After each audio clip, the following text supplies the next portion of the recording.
Elcio Franco, o homem que chegou a ser o número 2, exatamente, só abaixo do ministro do Ministério da Saúde durante Pazuello. O homem que está no centro de uma outra investigação, essa deflagrada pela CPI da pandemia, da compra de vacinas Covaxin, uma compra fraudulenta, né? Este personagem é o que eu trago para vocês aqui agora. Um dos trechos que me deixou mais espantada, gente, é um trecho no qual o coronel Elcio está falando com o Ailton. Olha só o que ele diz, né? Olha, eu entendo é o seguinte, para vocês entenderem o contexto em que essa conversa está inserido. Ailton e o coronel Elcio vinham falando sobre golpe de Estado e sobre a resistência do comandante do Exército da ocasião, o Freire Gomes, de aderir ao plano golpista. Isso é o coronel Elcio, de novo, assessor especial da Casa Civil de Braga Neto, que era candidato a vice de Bolsonaro. Ele num áudio para o Ailton. Olha só, olha, eu entendo o seguinte, Virgílio. Essa enrolação, ela vai continuar acontecendo. Guarda esse nome, Virgílio, porque ele é um comandante de um batalhão importante no Exército. O Freire não vai. Você não vai esperar dele que ele tome a frente nesse assunto. Mas ele não pode impedir de receber a ordem. Freire é Freire Gomes, o comandante do Exército.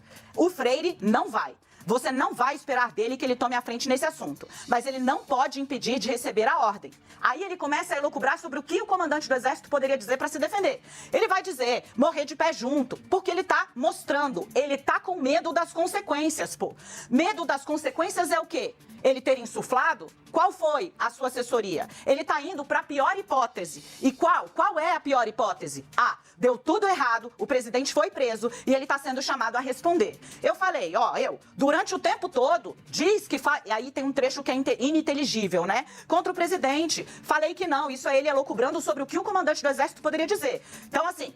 Falei, eu durante o tempo todo, ininteligível contra o presidente. Pô, falei que não deveria fazer, que não deveria fazer e pronto. Vai pro tribunal de Nuremberg desse jeito. Depois que ele me deu a ordem por escrito, eu, comandante da força, não tive que cumprir. Essa é a defesa dele, entendeu? Então, sinceramente, é dessa forma que tem que ser visto.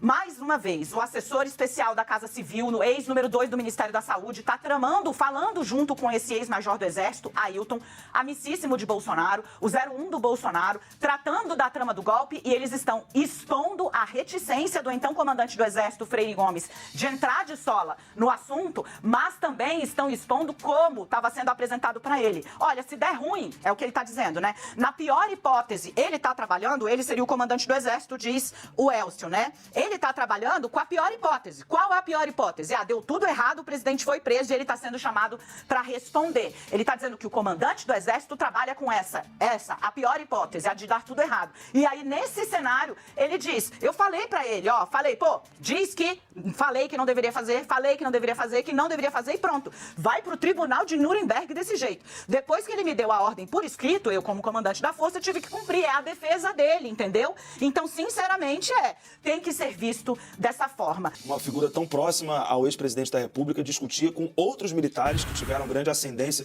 no mandato anterior, no último governo, falavam abertamente sobre um esquema, uma tratativa para dar um golpe de Estado. Como Elcio Franco e o Ailton Barros se conheceram, né? Até pedi ajuda aqui para alguns pesquisadores para entender isso. O Ananias Oliveira me ajudou aqui nesse processo. A gente confirmou que o Elcio Franco e o Ailton Barros, eles foram da mesma turma da Academia Militar das Agulhas Negras de 1986. Ali, na segunda metade da década de 80, a AMAN teve a presença de vários militares que tiveram cargos importantes no governo Bolsonaro. Ailton Barros e Elcio Franco se conheceram, portanto, nessa turma em 1986 e ali, na AMAN, encontraram, por exemplo, o general Pazuello, que é da turma de 1984. Hoje, deputado federal, foi ministro da Saúde do governo Bolsonaro. Ailton Barros e Jair Bolsonaro se aproximaram também no final da década de 80, pelo que eu conversei com alguns militares que conviveram nessa mesma época ali no final dos anos 80. O Bolsonaro, ele teve ali uma situação que ele foi suspenso do Exército, que levou ele a ir para a reserva, se tornar vereador no final dos anos 80. E aí é nessa época que o Ailton Barros e ele se aproximam e continuam uma trajetória que chega até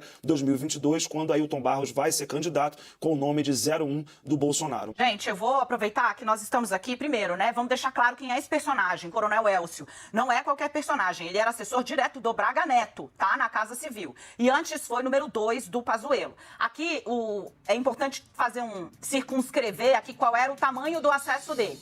As pessoas que estão com o Bolsonaro dizem que ele nunca foi próximo do Bolsonaro em si. Braga Neto ele acessava direto. É importante entender também qual é a passagem desse personagem pelo poder. No Ministério da Saúde, ele vira alvo da CPI por conta da compra fraudulenta da vacina Covaxin. Ele aparece como o cara que facilitou, abriu as portas para essa negociação fraudulenta.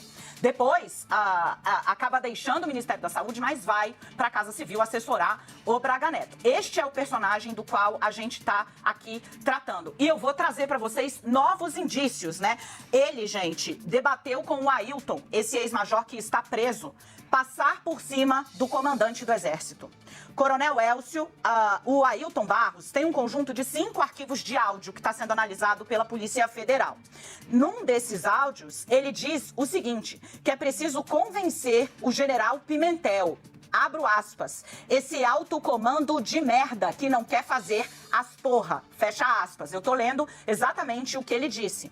Ele pede que acione, convençam o general Pimentel, que venha a ser o comandante de operações especiais do Exército, a passar por cima do, abro aspas, alto comando de merda que não quer fazer as porras, fecho aspas. Ele envia esse diálogo ao Elcio. Fica claro que ele busca uma forma de, como tem a avaliação de que o comandante do Exército está, abro aspas, segundo o Elcio, com medo, passar por cima, tentando convencer o general, o comandante de operações especiais do Exército a ingressar numa trama golpista.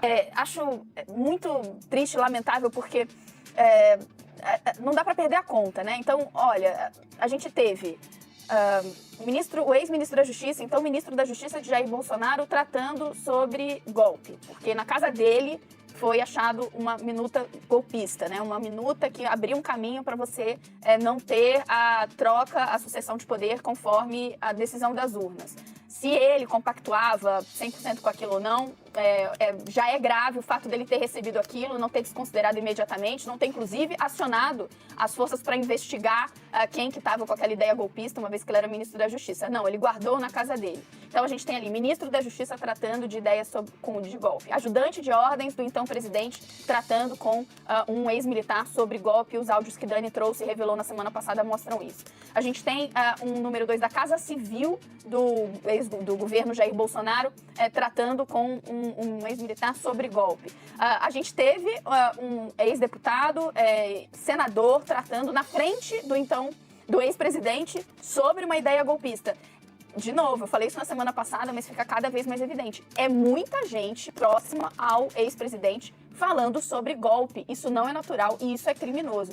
E aqui eu acho, Dani, você vai me permitir aqui quase um alívio cômico, mas parece que a gente dá vontade de levantar uma placa, eu já sabia. Porque ao longo do mandato anterior, quando o ex-presidente, em diversos momentos, fez falas que eram classificadas com razão pela imprensa como falas golpistas e que flertavam com, sim, ideias que subvertiam a ordem democrática, ideias criminosas, isso era apontado. O que interlocutores do ex-presidente, apoiadores diziam? Isso é um exagero, é uma liberdade de expressão. No fundo, ele não quer golpe, não. É o jeito dele falar. E a gente dizia, olha, isso não é natural que um presidente da República se comporte desse jeito. Isso tem consequências. E agora começa a aparecer. Qual é a primeira consequência? Dá, a partir desses áudios, para dizer o grau de envolvimento do ex-presidente nessas ideias? De forma alguma. Mas dá, sim, para fazer com segurança uma correlação entre as diversas manifestações do ex-presidente desafiando a ordem democrática e uma